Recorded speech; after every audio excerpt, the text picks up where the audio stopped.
జిల్లా కల్లూరు మండలం పేరువంచ గ్రామంలో ఎన్నికల ప్రచారంలో ఎమ్మెల్యే మట్టా రాగమయ్యి భర్త దయానంద్ కంటవర్సీ వ్యాఖ్యలు ఇప్పుడు సత్తుపల్లి నియోజకవర్గంలో కలకలం రేపుతున్నాయి. మీకు దమ్ము ధైర్యం ఉంటే ఒక్క ఇల్లు మీరు ఇక్కడ తీసుకురాగలరా? ఒక్క రోడ్డు వేయగలరా?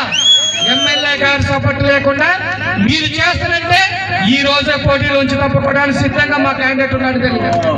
కాబట్టి ప్రతి ఒక్కళ్ళు కూడా కాంగ్రెస్ దయానంద్ చేసిన వ్యాఖ్యలు సోషల్ మీడియాలో వైరల్ అవ్వటంతో బీఆర్ఎస్ నేతలు దయానంద్ వ్యాఖ్యలు ప్రత్యర్థి అభ్యర్థులను బెదిరించేలా ఉన్నాయని తీవ్రంగా ఖండిస్తున్నారు.